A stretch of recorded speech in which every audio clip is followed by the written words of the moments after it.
Bi, basa Jawane angin puting beliunge apa? Aku ki wong Jawa Roh aku nek wong Jawa makane tak kei pertanyaan kuwi. nantang cah ki.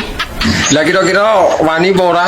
Nek sampe gak iso, jangan sebut namaku Ula paman. Ndang iso apa ora? Angin kuwi dadi angin. Iya, puting. Puting.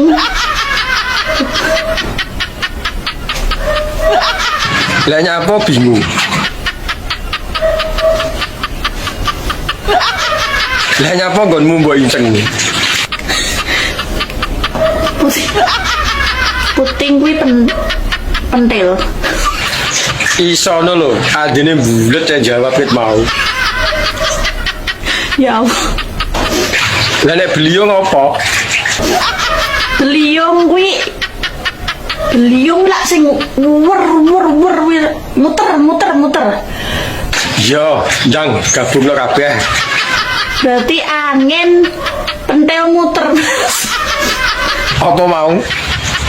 Angin pentil muter Mas. Kayu kaya apa rasane nek pentile diputer. Anja.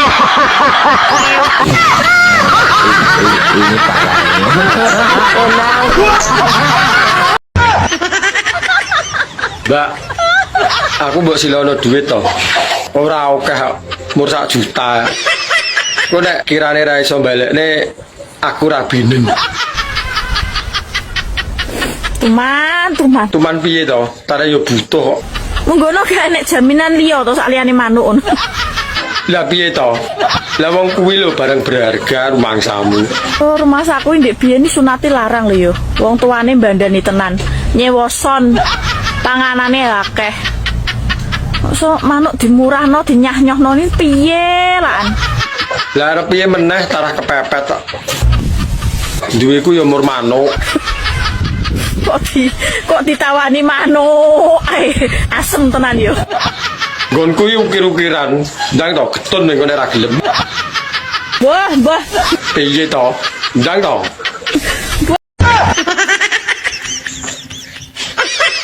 Dodomu kok rata ngono to, Mbak? Kayak jalan tol. Terus sing mbok kotangi iki apa? Alah, manuk cilik kakan cangkem yo iki. Cilik nek pas turu nek tangi yo gedhi.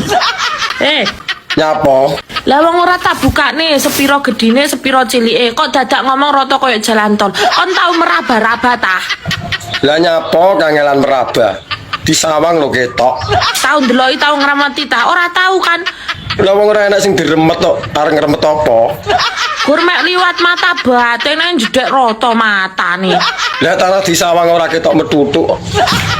Aku ro ngene iki, wong sing kakean cangkem ngene iki biasane manuke cilik mengkeret ora ndendok. Cilike iso gawe weteng blending rumangsamu.